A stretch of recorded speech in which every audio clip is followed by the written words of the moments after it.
bro, I hope he gets put to sleep. I really do, bro, because he's just become obviously not even just take the failed drugs test out of it, which I don't like. I He's just think become the way how unbearable. just the way how he comes across, he's unlikable, bro. Trust me. You know, he's he's unlikable, these rich man, innit? bro. Like Him it's and Eddie Hearn, same thing. bro. Like rich listen, man. like this guy, like you could obviously. I'm not gonna slander man, but bro, if you didn't know him, you'd think roid rage, bro. Spartans! What is your profession?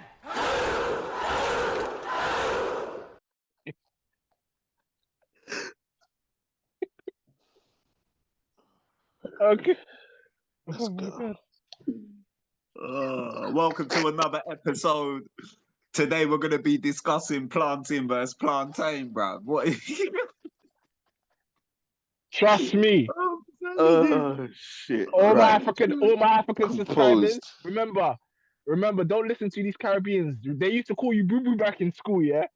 Hey, listen, listen. I remember those days, yeah. Hey, bro, these men trying to say that they're Jamaican, any part of the Caribbean they're trying to claim, trying to say long lost brothers from the mountains and in Blue Mountain and that, bro. I'm telling you, bro. It wasn't fashionable to be Af, bro. It wasn't fashionable, bro. Like, when I tell you, yeah, Oxfam made it hard for these guys to grow up back in the day, bro. They made it hard. Yeah. Oh, I'm done. Wrap it up, bro. That's the end of the show. I'm finished. Man said £1 a month. Nah, cuz.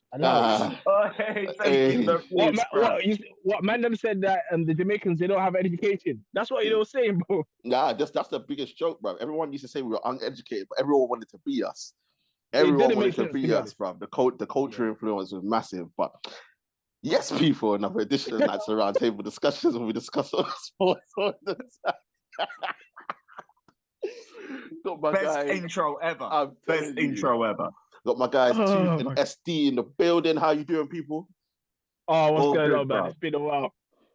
Proper. Yeah, it's been a minute.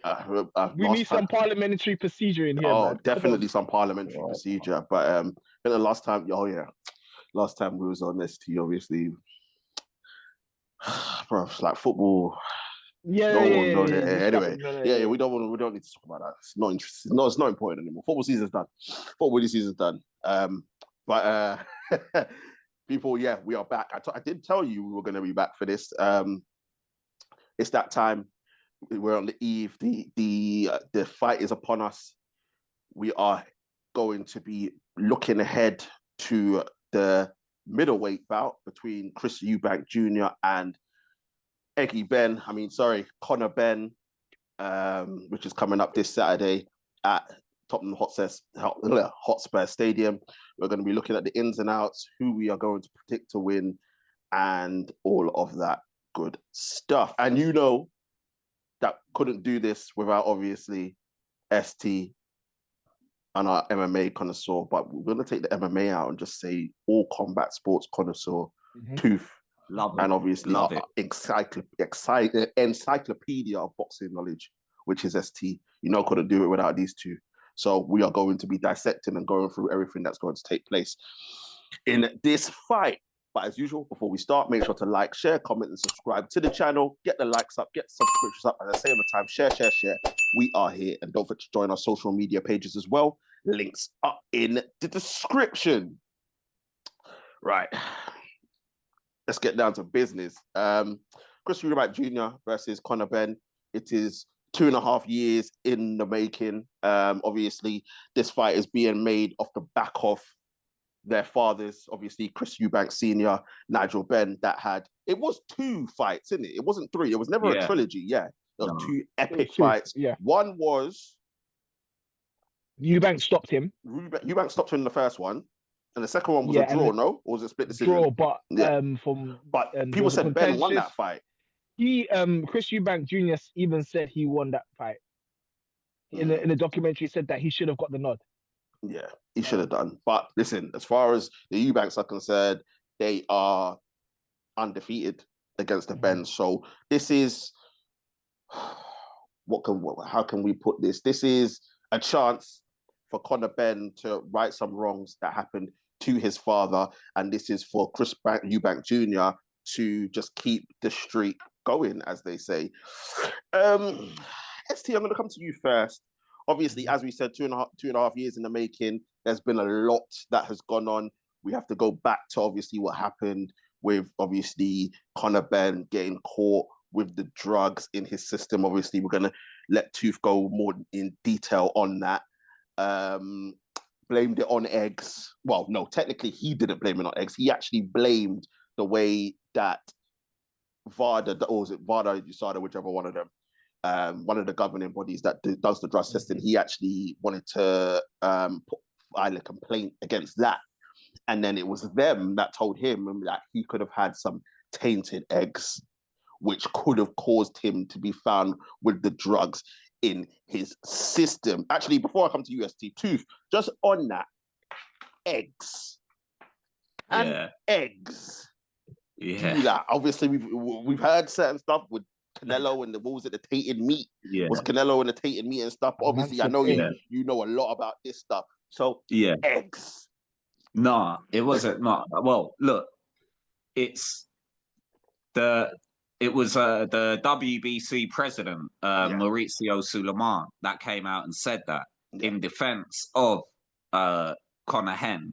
So that information that he was saying was only relevant to eggs that are in America, because some of the produce we have here, that it's not the same as the produce they have in North America. A lot of this shit that is actually sold on the shelves in North America is actually banned in the UK because of so much shit that they pump in there. Do you know what I mean? Antibiotics, probiotics, folic acid, XYZ, all these chemicals that they pump into their produce. So actually, it's funny that you said the Canelo. You brought up Canelo with the clenbuterol back in the day, where he said he had a burrito and it was because of the burrito and the tainted. Well, there was a boxer before him that got caught for clenbuterol as well. And you can find it in trace amounts in some of the beef, but not enough to fail like a drug test. That was the argument, right? So the idea or the theory behind it was they were just using that as an excuse, because they know in a lot of this produces, they pump a lot of shit in there, steroids, whatever. And if they get caught, they could, it's like a easy get out of jail card, or just to clear your name, or just to throw a bit of speculation and a bit of doubt in there to say, oh, I ate something tainted, which is similar to the whole Tyson Fury thing when he got caught for eating whatever it was, eating wild boar or whatever it was. Yeah. But again, that's not that, like, again, the theory being is that's not sufficient enough to fail a drugs test. In the end, Conor didn't really come out and clear his name or give any valid reason or excuse or anything, which made it even look more suspicious when the WBC president is coming out and saying, oh, he ate eggs. Which, again, it just doesn't align. It doesn't sort of add up. So in my humble conclusion, he was cheating. Do you know what I mean? He was straight up. He was cheating, and he was just trying to cause enough doubt and speculation in people's mind. Whereas if you do a really deep dive into this subject, you will realize that very, very, very small percent of athletes are guilty because of, let's say, contaminated supplements or contaminated produce or something like that. It's a very, very small percentage. A lot of the percentage of the time, they're taking it knowingly. Do you know what I mean? Or you can suspect that they're taking it knowingly, which is what I believe for in the case of Conor Benn is 100% believe, because again, none of his reasonings, well, lack of reasonings, I should say, would justify why this shit is in his system and why he failed 2 tests and why he was banned for a year. And why, if he was innocent, he didn't take no legal proceedings against the BBC, whatever the fuck it's called, the British Board of Boxing Control.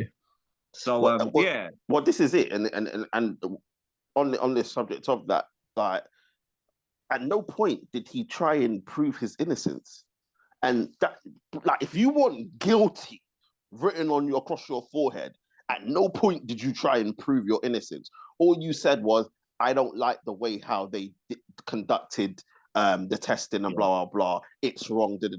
As Tooth alluded to, WBC president said something about eggs. Conor's never actually said that in his defense, but you haven't defended yourself. So you failed it, even though you're going around telling people you've been cleared. When you haven't, you failed it, and then found some loophole, get out of jail free card to be able exactly what it is.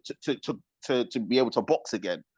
And he's sorry, TJ. He was on Talk Sport with Simon Jordan. And then he went on Piers Morgan. And he was talking about all these documents that he would release and his team, and none of this shit came out. It was all just it was all smoke and mirrors. What I mean? Yeah. This is it. But saying all that, we're here now. This fight is going to take place. I know Eubank Jr. was saying about the eggs and I've never cheated and I've done this, but the fact of the matter is that if you believed all these things, which you do, you know he's cheated, you shouldn't be getting in the boxing room with him. But and no matter what the case, we all know money talks. So in saying this now, we're here, it's come up. ST, how do you see this fight going? What there's a lot of talk because obviously it's taking place at middleweight. So obviously Conor Benn jumping up 2 weights. Chris Eubank Jr. has been boxing at middleweight, but obviously always cutting the weight is always a problem, trying to come back down.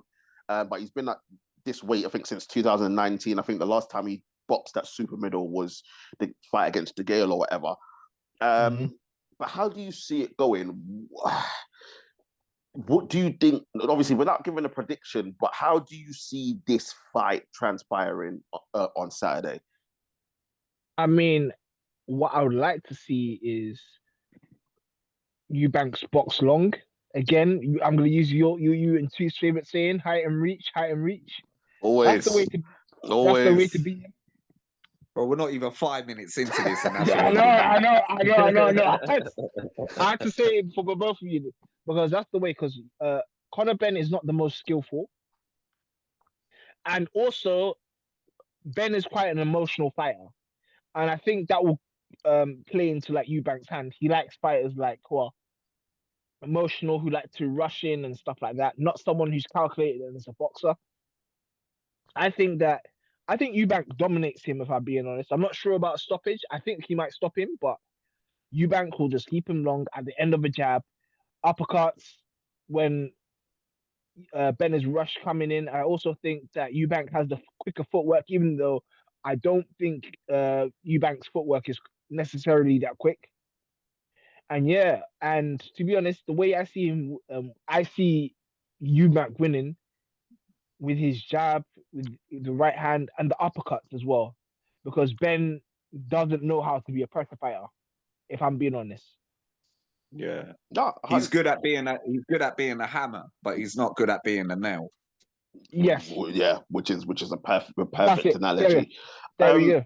I think that's the obvious way of Eubank Jr. going about this fight. Make it boring. And just do the whole dissecting piece by piece, as Tooth would say, death by 1,000 cuts. That would be the way to win this fight. Unfortunately, Eubank Jr. doesn't do that, and that could be his problem. So, Tooth, when you look at that, that is the blueprint of the way how Eubank Jr. should go about this fight. But what you actually expecting from not only Eubank Jr. but Conor Benn, we know Conor Benn as ST said, emotional, rushing in. Yeah. He's going to be blood, guts, and thunder. But from the Eubank side, ST said what he should do. But what do you think he's actually going to do?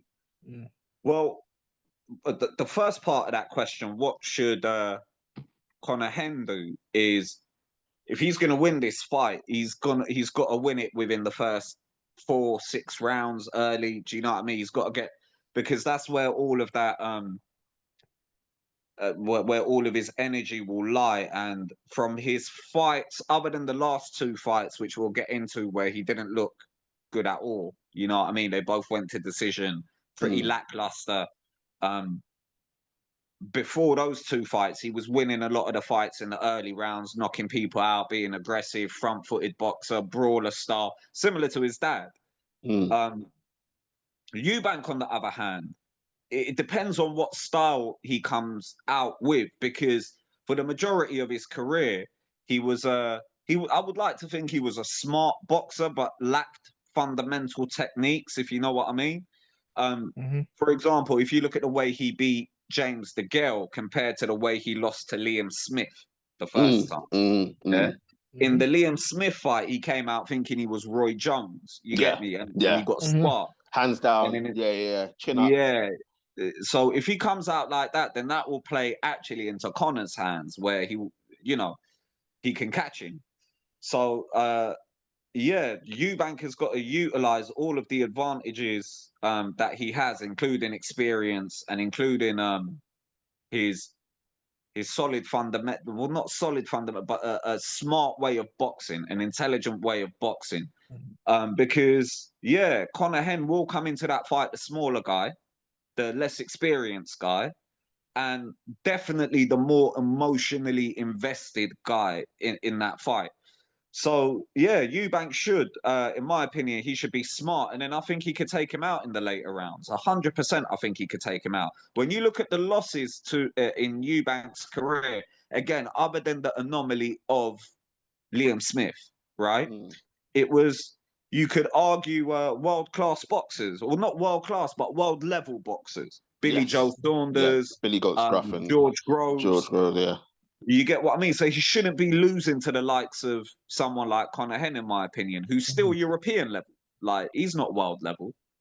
Which is 100% true. And this is the thing that people are saying, ST, is that the level of experience that Conor Benn has is, I think, he's had 23 fights, but the experience that he's had against the levels, we're talking about levels here, there isn't really. I mean, people will try and point to the fact that he fought Algerian and stopped him, but this is an Algerian that was done. It doesn't. It was like when Queen Khan fought, who did he beat? Barrera. Yes. Barrera. Yeah. And Barrera was done. Exactly. These guys were done, so we can't use that as a measuring stick. Also, Vargas as well. He beat Vargas, but then the argument is, was he on something? Exactly. Yeah. Exactly. And that's the elephant in the room. But experience should play a massive part in this. You would believe that Chris Eubank Jr. fighting, obviously, George Groves and Billy Joe Saunders, James DeGale, these guys that were world-level fighters, obviously Arthur Abraham and world titles. Proper. Conor Benn shouldn't be able to even go the distance when you add in the fact that obviously he's stepping up 2 weight classes. We've seen people step up weight classes before, the Kell Brook against Triple G, Queen Khan against Canelo. Obviously, I know they're different stratosphere of boxers because they were world-class boxers. But normally when you see these fighters go up, especially when they're jumping up 2 weight classes, they don't carry with them the power. They lose a bit of the speed. So you would think all the advantages, albeit that Junior's weight cutting is becoming more and more of an issue, that he should be able to outclass him. However, what two brought up, Liam Smith, Eubank Jr. thought that he was just going to walk through him, a bit like David Hayward, Tony Bellew, and they both got their comeuppance. And I think people were saying that maybe we're starting to see, obviously, because Eubank Jr., I think there's like an 8-year gap between them. I think Eubank Jr. is 35 or something like that. The punch resistance could have been going, because when you look at the knockout from Liam Smith, you wouldn't. I know it was a barrage of shots, but you wouldn't have expected him, especially with Smith being the smaller man as well, to do what he did to Eubank Jr. So if, as Tu said, Junior does go into this fight trying to do the Roy Jones, hands down, chin up, and Conor catches him, is that a problem? Does Eubank Jr. have to fight against himself in terms of the bravado and his chest out and thinking, I'm the better fighter? Because if he doesn't, and that comes out, he could get caught on the chin. And as Conor would say, I'm going to smash this guy to pieces. Surely it can happen. I'll say yes and no. The reason why I say yes and no is because yes, Conor Benn, I think, has whatever he was on, or if he isn't on, he has a bit of power. It's whatever he's on. It's not. There's no isn't. It's whatever he's on. Whatever he's on. But Smith is a technically decently fundamental. You don't understand. Smith is what we call like an educated pressure fighter. So he sets you up, but it's very subtle. So he can box on the front foot, if you understand what I mean. Mm-hmm. Ben can't do that. I think Ben's gonna have to catch him, and he's gonna have to use his youth to catch him like that. So it's how surely he can, Ben... but surely he can though, because remember what we're seeing with Conor Benn is obviously he's a smaller guy, of course, but he is the younger fighter. Yeah. He's the quicker fighter. Yeah, he could. He's got as much as just to add that 8-year difference. Yeah, it is massive. Bro. Yeah, trust me on. Yeah, bro. but a lot of fighters. There's a statistic that like if the gap is, they say 10 years. If there's a 10-year gap between the fighters, about 80 to 90% of the time, the younger guy wins. So, just to touch on that arrogance of Chris Eubank, he can't be going into that fight arrogant as fuck, man, because look, he's no matter how much I don't rate Conor, like there's advantages there that Conor take into this fight and potentially spark him out. If Eubank comes in there with the whole arrogant shtick and I'm going to walk through him or I'm going to have my hands down and do the Roy Jones thing, bro, Conor can catch him. You know what I mean? 100%. 100%. And obviously we saw from his last 2 fights, Conor has been a super welter, 154 or light middleweight, whatever they want to call it. And he doesn't look like he's brought through the power. That fight against Dobson, I think if Dobson, remember, and Dobson was short notice as well. It wasn't a full camp. He only had 5 weeks, and he gave Conor Benn problems. So, and Conor Benn came out in that fight, and you could see him. He's dirty, quick. He's aggressive. Obviously, he is like got good hand speed. I have to give that to him. So, when you look at that, there is potential. ST that if Eubank Jr. gets caught, he could be in trouble. But it comes back to what Tooth is saying, the arrogance. If he comes here, and I think he's been with Jonathan Banks as well. So I think there'll be a bit more defensive fundamentals. For example, like someone like Roy Jones, who tries to teach people his style. But remember, people don't have the Eubank definitely doesn't have the reflexes he does. But Jonathan Banks will teach him because he used to train Golovkin, Vitaly Klitschko. He will teach defense. So I'm hoping that he will teach Eubank some defense, if you understand what I mean. Eubank again, man. The Eubank's too arrogant. Like I saw a bit of their sort of interactions, behind the scenes when they're training each other. And it just feels like Eubank's that kid in class that no matter what the teacher says, he's just I'm still doing my own thing, bro. Like you're just here as a formality. You know what I mean? You're here because they won't let me enter the ring without a coach, bro. And this is actually, and ST, you could vouch for this, bro. This has been a problem throughout his entire career with his dad, with his other trainers. So yeah, man, he thinks he knows it all, innit, bro? That's it's a bad habit to have. It is a bad habit to have. But at the same time, go on. At the same time, at 35, he's coming to rules the end of his career. You'd think he'd know quite a bit in terms of how he wants to fight and stuff. Obviously, there's never a time in life, no matter how old you are, that you cannot learn something new. But you would think at his age now, he understands his game. He understands what type of boxer he is. He understands what he needs from his coaches. So he's allowed to have his own mindset going into this fight. However, there's a reason why you have coaches. There's a reason why you have a man in your corner, because they can see things that you can't see. And they're preparing you for the fight in the way that they see the fight is the way to win. Yeah. Now, if you don't want to listen to that, that's a problem. And I think, obviously, that's what you guys are alluding to throughout his whole career. Because if we want to take an example, the fight against Billy Goat Scruff, where he didn't box for the first 6 rounds. He did nothing for the first 6 rounds and then tried to come on later on. Had he done that in the first 6, he would have beaten Billy Joe Saunders. I have no doubt about it. He would have even done 60% of what he did in that second half of the fight. He would have beat him. And Groves as well, bro. Yeah. Same thing happened with Groves. Yeah. So if he performed like he did in the second half of the Groves fight, arguably he could have beaten Groves in that fight, bro. Because I remember Groves dislocated his shoulder as well in that fight or something. Yeah. But I will say this as well. The Billy Joe Saunders one, he could have won. He didn't turn up. Yeah. The second one, Groves' jab, his power is good. Like he and the thing is, Groves knows him very well. They've done countless amounts of they sparring sparred together in it, So he knew how to deal with it. So it was a bit of a thing. But yeah, I noticed like when he was younger, Eubank doesn't come across as that arrogant, confident guy, because he wasn't.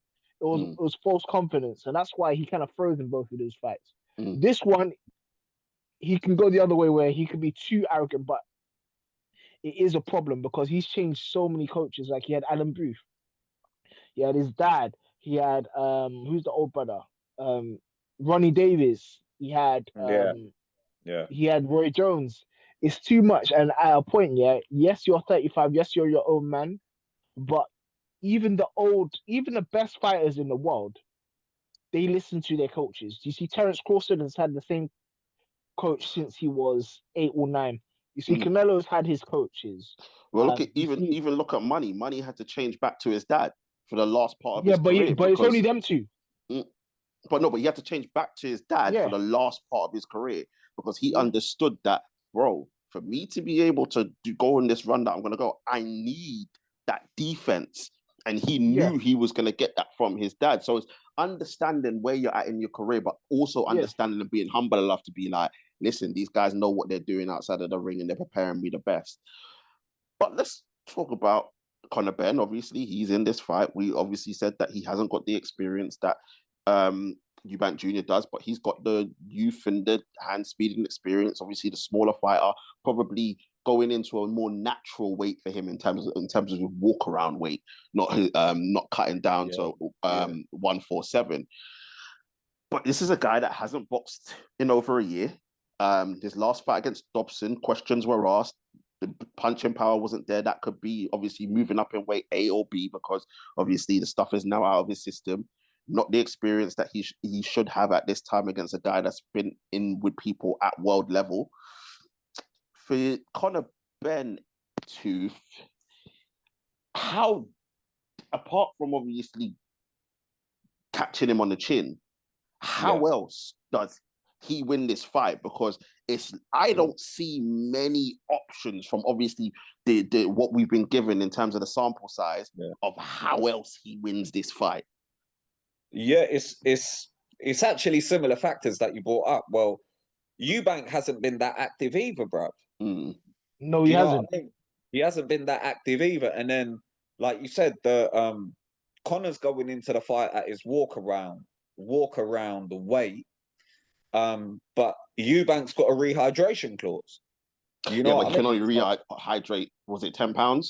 £10. Yeah, which is going to be tough for him because obviously, 100%, bro. Imagine cutting weight and then when you're putting the weight back on, you can only go up only £10. So he's it's all these sort of stipulations that can favour Conor Benn in this fight. But yeah, man. Other than that, personally, bro, I think listen, man. You know me, bro. Are we gonna get into predictions now, bro? No, we got a little bit more. We got a little bit more to get into, man. Cool. But yeah, I think it's all these like I said. I think the age factor. Like, I don't think Conor Benn has more than 2 brain cells. Period. Like, I don't. But if somehow he had more than 2 brain cells, and if anyone in his camp had more than 2 brain cells, they'll be looking at the fact that, all right, you are the younger fighter. You've been inactive. He's been inactive.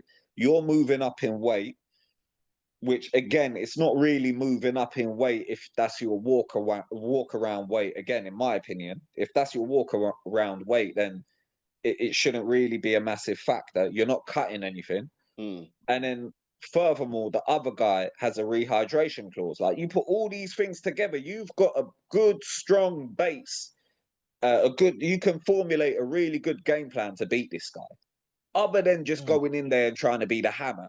You know what I mean? Just brawling and doing what you've done, or doing what you've been known for in your career, which is just like going in there within the first couple rounds, knocking someone out. Which again, I don't think he'll be able to do that against Eubank. But if they make a game plan with all those factors in mind, then yeah, he should be able to hurt Eubank and possibly beat him as well. But again, Eubank has got loads of things going into this fight that will, loads of ways, loads of strategies that he could go into this fight and make easy work of Conor as well, which is hard to call this one, because I know it's a bit of a freak show, circus show, pointless fight, but it is on a knife edge when you like sort of break it down. It is, and this is the thing. I think that's what people are struggling with. I think had the Liam Smith thing not happened, I don't think people will be on edge as much in terms of who wins this fight. But I think because it did, yeah, I think that's why people are like, well, maybe this kid can do something. ST, quickly, how much of a factor is it not being a 20-foot ring by 18-foot? How much is that going to benefit Conor Benn in this fight? It will benefit him a bit because less space for Chris Eubanks to use his jab and move around. It'll be easier for Ben to cut the ring off. It is an advantage, but you know what? To be honest, Eubank is experienced. Like, he would have been in 18-foot rings, 20-foot rings. In that, when you get to a stage where you've been boxing for over 10 years, it doesn't matter. Sometimes you're used to a ring. It's a ring. You'll fight. But in terms of actually fundamentally, it'll be easier for Ben to actually engage with him, if you understand what I'm saying. Yeah, so, of course, that could be a fact. He's the guy that's going to be forcing the fight anyway, because obviously being a smaller and shorter fighter, obviously that's where the height and reach comes in. You know, he's going to have to be trying to get close. So it being, obviously, I know it's not a massive thing. Obviously, Eubank Jr. will be used to it, but it just allows it to become a little bit more intimate and doesn't allow Eubank Jr. to go walkies if he needs to. So it's percentages. Percentages is a percentage that can work in Conor Benn's favor. But listen, the reason why these two are getting in the ring, and the reason why this fight is taking place, and the reason why there is interest, apart from obviously Eubank Jr. egging Conor Benn at the first press conference. I love that, bro. Yeah, that was great. Bro, you see Eubank? He is hilarious, bro. Do you know how funny that is? One thing I have to say about him, bro, top tier on the mic, bro, and all the antics that goes on outside of the ring. Because even remember the first fight where he was like, "Oh yeah, man," like I think he got sponsored by KFC, bro. Walking around just eating chicken and that. Like, bro, like, you have to respect the man. Outside of the ring, he's brilliant, bro. And the fact that I think what I've loved the most is how much he's put Eddie Hearn in his place, bro. Like, Eddie Hearn hasn't been able to try and take over this fight. Like, he's like, I don't want to hear from you. I don't like you. You're not talking, bro. Stop, like, shut up and stop talking. And it's so good that we don't have to listen to Eddie Hearn, bro.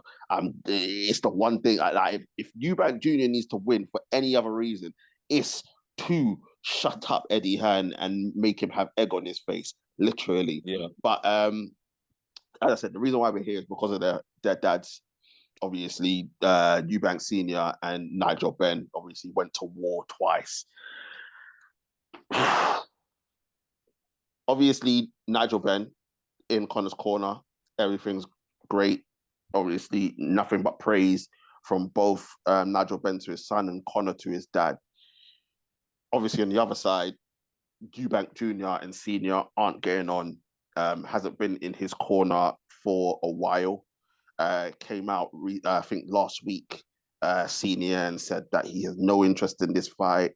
Just putting down Junior in terms of this fight. As don't get me wrong, he was against the first one, where he said, because I think they tried to, if you remember correctly, the first fight was supposed to be at 157. And I completely agreed with him, because draining him to that much and him going stuff like, nah, I'm not for it. But being at 160, it's better because that's what Chris does. But ST, they're here because of their dads, but we know Senior's not going to be there. How disappointing is that for, obviously, not just us as fans, but Junior as well, because you want it to come full circle. You wanted both dads in the corner, even if it's just to be there, just so that everything can come full circle and we see it. Yep, I'm watching my son carry on my legacy. Like, how much is that going to be a factor for Junior that he couldn't get his dad back for this fight, which was created because of what he had done with Nigel Benn before? I feel kind of sad, if I'm being honest, yeah. And it's tough because Eubank Senior, from what we know from his first few fights being with Chris Eubank, is that he likes to control things as much as he is. And that's where it becomes an issue. Don't get me wrong, I understand why he did certain things, but he's looking but I think the fact is, the reason why they're not talking and clashing is because it's a lot. Obviously, you know, his son passed away. Yeah. All these other factors come in, but mental health as well. Eubank Senior has suffered from mental health as well. But at the same time, because at the start, because Junior's career has been so controlled by his father, and especially after, we remember when Eubank Jr. was literally calling up Golovkin, wanted to really fight Golovkin at the time, and obviously due to Eubank Sr. being like taking over negotiations and all these things like this, it didn't happen. It didn't happen. So I'm seeing that Eubank Jr., I really still think he's kind of resentful for it. And he said, no one's going to control my career. I want to do it my way. I'm tired of people telling me what to do. That's just also a negative thing. And I think I think it's not only happened in the boxing ring, but it's also happened probably in their lives, because Junior was in trouble a lot, and this has also affected them. And I think that now, especially when the brother has died, Junior has mostly done his own thing. Now he's cut his father off. I think his father is offended and said that he's done that.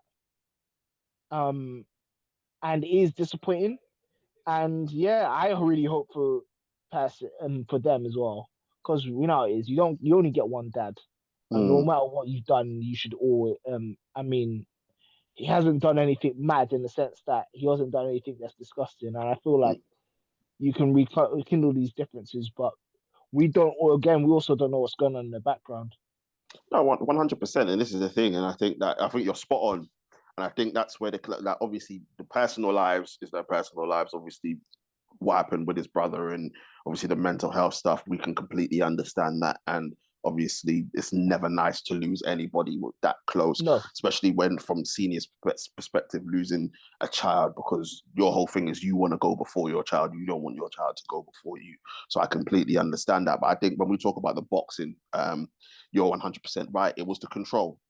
Eubank Senior needs to be, and don't get me wrong, we loved it. Like, we love when Senior's on the mic and obviously talking and whatnot, bro, because obviously he's the quintessential man of he's a proper British. Even I didn't realize until like 2-3 years ago that he's a yard man, bro. Oh, like, he's a serious yard man. I thought he was af. I thought it was af. That is no af, man. It's only when he was on Celebrity MasterChef, and man was talking about doing bully beef and planting and all that, yeah. And I was like, rah, I didn't even know. So I don't even know why I said that. But anyway, in terms of the control element of it is the big thing here. And Eubank Senior needs to be the showman. That's what he was. Even when we remember in in Junior's early career, it was all about Senior. So I don't have an issue with Eubank Junior saying, listen, I'm in at that point, it was like early 30s. I need to take control back of my life and my boxing career. And unfortunately, you need to take a back seat. And I think there was I can't remember what fight it was. I think he was having a fight and he was having issues in the fight. And then I can't remember who the trainer was. And the trainer was telling him one thing and Senior was telling him another, to where in which the trainer had to kind of tell Senior, like, sharp, let me do my job sort of thing. So I think he had to get Senior out of there and take control of this situation. It's just unfortunate that Senior can't accept that and move on from it. And at least, like, I don't care. Like, you don't need to be there in any capacity, bro. Just, even if you don't even walk out with him, just when he's about to get in the ring, just be standing there. Everyone will be hyped, because then everything comes full circle for this fight. Do you know what I mean? But in saying that, Tooth, we're not going to get that, unfortunately. Yeah. But no. Nigel is in Conor's corner. So how much of a boost is that to Conor having his dad in his corner, Eubank Jr. not having his dad, and obviously those are the two those two are the reason why they are there. How much does that give him a confidence boost that it's like, yeah, bro, I can definitely do this, especially because my man's dad isn't here, even though he's not the one getting in the ring, but it's the boost of adrenaline because of everything that's culminated. Bro, I'm not playing into that, bro. I'm not playing into that. I'll tell you why, bruv. Throughout history, right, there's loads of trainers and boxers that have had father-son relationships. We can real like Floyd and his dad. Do you know what I mean? That's just one. There's several, bruv. I can't think of any more off the top of my head right now. But this has been a common theme throughout boxing. You know what I mean? Like, or a relative, for example. Tyson Fury's uncle was his trainer, and they fell out, and Floyd Senior fell out, and XYZ. There was a point. Teofimo Lopez and his dad for a time. Yeah, Teofimo. This happens all the time, bro. This happens. Personally, I'll just keep it short and sweet. It's just a selling point, bro. It's just a selling point. But this shit happens in boxing all the time, bro. There was even a point where I know Amir Khan's dad wasn't his trainer, but the way Amir Khan's dad was moving, you would have thought this guy was his trainer. Do you know what I mean? I just think it's a selling point, man. I think once they get in the ring, none of that shit matters, bro. None of that shit will matter. And that's the beautiful thing about boxing, bro. Is like when you get in there, your dad ain't helping you, the crowd ain't helping you, Eddie Hearn ain't helping you. It's just you versus the other dude, or it's you versus you, if you get what I mean. So I'm not really buying into all of that, bro. And this, like, you know, they're milking it, and for all the right reasons, bro. They're out there to make that bag, bro. You know what I mean? So let them milk it. And since Eubank is not directly involved in the fight, like you said, he's not going to be in his corner, he's not walking him out. He's not going to be ringside. Bro, my man needs to get the bag in another way. Let him rinse all these TalkSport interviews and do all this YouTube stuff. And, bro, let him get his bag, bro. He's taken enough knocks to the head as it is. Like, do you know what I mean? I just find it all chauvinistic. It's just all a part of the package. It's all a part of the show, in my opinion. 100%. And obviously that is because of what the dad sacrificed in those two fights prior. So obviously they're going to get their say. Finally, before we do the predictions, guys, ST, I'm going to ask you this. Whoever loses, is it retirement time? Not for Ben. Ben is still young. He's only coming up 2 weight classes. It won't be that bad, if I'm being honest. Obviously, Ben is an emotional character. He's going to be frustrated. He won't be happy that he's lost. But I think Ben is really young in his career. He can still go ahead. Eubank, if he loses, I can't lie, it's tough. Well, he said that if he loses, he retires. He has to. It will be too hard for him to get a world title after that. Yeah, 100%. I think, Eubank has to retire. I think you're right about Conor Benn. I think he's still got time. I think Conor Benn's in a win-win situation. If he wins, his stock goes up, and then he can go fight for title at welterweight, and everyone's talking about him and he's the next big thing in British boxing. If he loses, it's like, well, I went up 2 weight classes, I tried, didn't work out, so I'm going to go back to welterweight, obviously box a couple guys, and then still try and get a world title fight. So I think for him, I think unless something, obviously we don't pray this on anybody, unless something bad happens, like obviously the Kell Brook situation against Triple G, where orbital's broken or something like that, I think he gets out of this unscathed either way. But with Eubanks Jr., if he has to, he can't. There is nowhere for him to go if he loses this fight. He is done, and he said that he's done. And because you just become a journeyman. He's getting a lot of money for this as well, bro. Yeah, you know what I mean? He's getting a lot of peas for this. So I think if he loses, I think that he'll just be like, you know what, sail off into the sunset. I've done my time. Because when we look at it, guys, we look at Eubank Jr. is seen as a failure. Anytime he's come up against somebody at world level, he's lost. Billy Joe Saunders, George Groves. Obviously, he beat a washed up De Gale. De Gale was done at that point. Canelo fight never developed. Not Canelo, Triple G fight. Sorry, bro. I see ST smirking there, bro. You got to tell the story, ST. You got to tell the story, bro. Man like James De Gale try running ST over back in end. Brother, you see this guy, yeah? It was in lockdown, people. I was going for a walk. He has a range. It's a very big range. It's a nice range. I'm convinced it was him, yeah. This guy, I was literally about to cross the road. I wasn't even on the actual I wasn't even actually on the road. I was on the pavement about to cross. This guy just speeds past me, just outside where Roundwood Park is where I live. Yeah, where there's a park. Where there's a park. He then drives, and then when he goes past, he turns around and looked at me. I said, "Yeah, you see, you're a dickhead because you saw me. You knew I was about to cross the road and stuff like that, but you continue to move." I said, "Yeah." You see these Halston man, these Stonebridge man, they're mad. That man there, chat.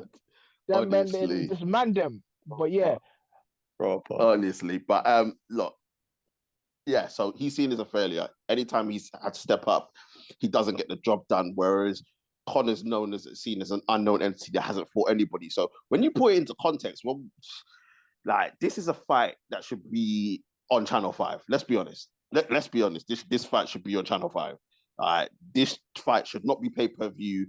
No one would care if it wasn't for their dads. Let's put it into context right there. Like, as much as we're going to watch the fight, we're going to tune in. If it wasn't for their dads and we saw these two and saw their records, we'd be watching this on Channel 5 with Harlem Eubank. That's what we'd be doing right now. But because of everything that's happened, this is where we're at. Tooth, who wins and how, bruv? Listen, bruv. You know me, bruv. Always with the controversial predictions, bruv. It's going to be a draw and there's going to be a rematch. There is a rematch clause. There is a rematch clause. There you go, bruv. Yeah, look, I think it's going to be a draw, bruv. I think neither is going to knock the other out. There might be a few knockdowns here and there. I think it will be closely contested. I think the first early half of the fight, that's where you'll see Conor be really aggressive. And then in the later rounds, Eubank will come through and it will be enough of a scrap that you can't really call it to one or the other. And then they're just going to set it up for the rematch because why not, bruv? You got the Turkish Al Milkshake in here, you know what I mean, putting in all this money. And yeah, bruv, why not, bruv? And we love a rematch, don't we, bruv? We love a rematch, bro. Their dads had a rematch. It's only fitting that these two have a rematch with all the hype and promotion that's gone into it.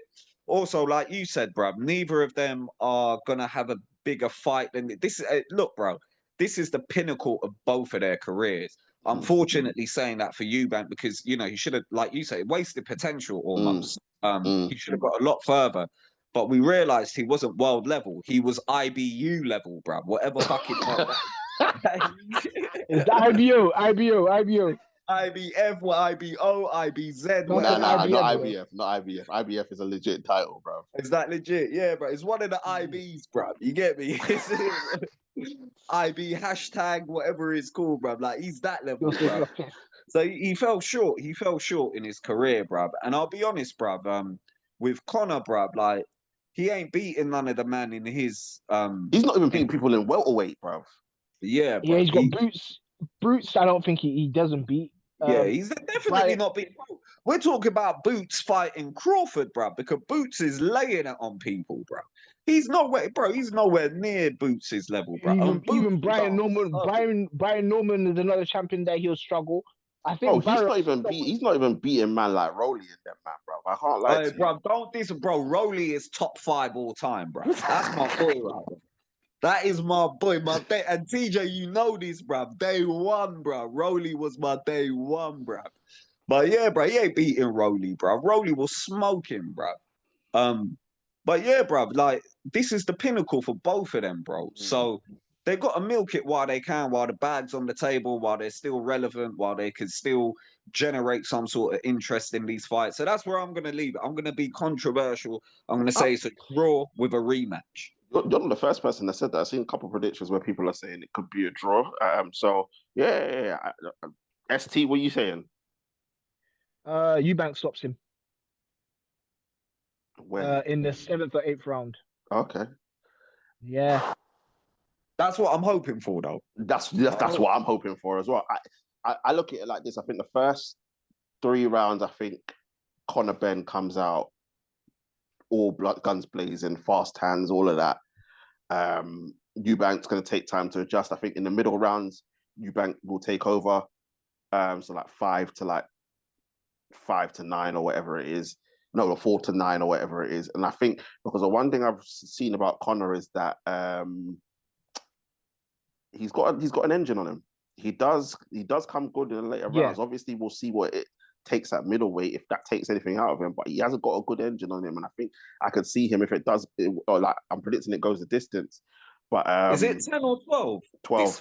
12, yeah. 12 rounds. I can see him coming back in the later round, the last bit of the fight, and I think Eubank Jr. will get him on points. Just obviously, ST, I'm hoping for what. Listen, I don't care when he knocks him out, as long as he does. Yeah. As long as he does, bro. Yeah. Like, because obviously, I think from Eubank's perspective, obviously we know what his weapon is, the uppercut, and Conor's susceptible. He got caught for a few times by Dobson with the uppercut, so that uppercut right there, if he can set it up well, definitely can hurt Conor Benn. And I think the one thing with both of these fighters, neither of them can box off the back foot. So it's whomsoever can impose themselves, take the center of the ring and force the other one back. But more so, Conor cannot box off the back foot. He doesn't know how to. And I think the way how he steams in, as long as Eubank boxes the way how he boxes the second fight with Liam Smith with the high guard, obviously using the jab and then setting up for the uppercut after, I think he can win this comfortably after he weathers the storm in the early rounds. But Conor, I hope he gets put to sleep. I really do, bro, because he's just become, obviously not even just take the failed drugs test out of it, which I don't like.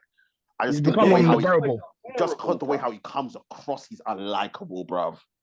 Trust me. Like, he's unlikable. These rich man, innit? Bro, like it's Eddie Hearn, same thing. Bro, like, rich listen, man. Like this guy, like you could, obviously, I'm not gonna slander man, but bro, if you didn't know him, you'd think roid rage, bro. You would think, and don't get me wrong, his dad was very emotional. Don't get me wrong. So you can see the personality. You can see the personality contrast between the two. It was the same between their dads, where Nigel was very emotional, but Conor just looked, bro. He looks like if he loses this, bro, you might feel sorry for his missus, bro. After the fight, bro, I hear you. The way how, and I'm not trying to say man's anything like that, but it's just the way how I hear what you're saying. It's too much. Them men after football, that then when the team loses a match and they come home and you know what, God forbid this happens. I know this happens, but we don't condone this. But that's what some of these men are on, and he does seem like the guy. I'm telling you, but it's going to be a fascinating. No favors, bro. I'm telling you, but it's going to be a fascinating fight either way. We are interested, people. As much as we said it should be a Channel 5 sort of fight, we are interested because we want to see what happens. Eubank Jr. sold his fight very well. And Conor's played his part, bruv. The Roid Rage has played his part for people disliking him. He's taken the role of villain, even though normally Eubank Jr. is normally the villain. But obviously, you got myself saying Eubank on Jr. on points. ST said stoppage. Obviously, Two's gone with the draw. No one saying Conor Benn, which lets him, and it shouldn't be Conor Benn. Everything points to Eubank Jr. winning this fight, but it's boxing. Anything can happen. But people, let us know what you think in the comment section. Who have you got? Have you got Eubank Jr.? Have you got Conor Benn? Let us know who you think is going to win, how they're going to win. What do you think happens if Eubank Jr. loses? Is it retirement season for Conor Benn? If he loses, what happens? Do you rate him? Do you think that he stands a chance? None of us do, but do you think that Conor Benn stands a chance? I think Cooking with Rash is saying that Conor Benn could come through and win this. I think he's the only person that thinks that out of all of us in the group chat. But listen, that's why this is one of those fights, because it's the what if. What if things don't go the way that they should? And that is the sport. Any combat sport, that is how it is. There's always a what if. There's always this little thing of, but what if they get caught? What if they aren't ready for what's to come? What if they just make that mistake? And that's what makes it interesting, people. But we're going to wrap up there, people. I want to say thank you very much to my guys, Tooth and ST. Thank you very much, gentlemen. Thank you, bro. It's been a pleasure. And people, as usual, before we go, don't forget to like, share, comment, and subscribe to the channel. Get the likes up, get the subscriptions up at the same time. Share. We are here, and don't forget to join our social media pages as well. Links are in the description. People, we will be back next week for the review of this. Also, because we've got previewing to do, because boxing, we've got some good fights coming up. Two of Two's boys fighting next week. Rolly Romero and Garcia, bro. Also on that card, we got Haney and Ramirez. Also on that card, we got Lopez and Barboza Jr. Right? So we got that card. Then we've got obviously Canelo fighting nobody. I mean, obviously ST and Tooth will tell you that there's somebody, but to me, this guy's nobody, because it's not the fight that should be taking place. Got Canelo fight, and obviously, what's it name? ST's boy Inoue as well, fighting as well. So listen, he's cold. He's cold, bro. Yeah, and Two's boy. Sorry, and Two's boy as well. So as much as we're going to be reviewing Eubank Jr. and Conor Benn, we're going to be previewing those fights as well, because those fights are fire. That card is fire. So people will be back for that. Also, we'll be back for some form of footy chat. Obviously, still can't get the truth on to talk about Arsenal. Obviously, he's looking like he's waiting for Arsenal to win the Champions League before he comes on. Obviously, if they do, he'll be back. If they don't, then obviously Arsenal fans will go missing again, because they haven't been on the channel for how long is it? 2 years since we've had anybody from Arsenal represent them, because they can't win anything. ST and I won't be here for football unless the miracle happens, wherein which by the grace of God, in the defiance of the Lord, in defiance of Satan, that United somehow through the sacrificial, the sacrifice of a goat, multiple goats, somehow manages to win the Europa League. That's the only way you're going to get ST and I back on this channel to talk football. If that ever happens, bro, if it does, I'm just going to put it out there, it's not going to happen. ST and I are we know it's not going to happen. But anyhow, by that miracle, grace of God, that United somehow win the Europa League. I'm talking and you see, if Arsenal don't win the Champions League, and you see even worse, if Chelsea don't win the Conference League, my Lord, you are not going to want to hear from ST and I. Honestly, we know it's not going to happen.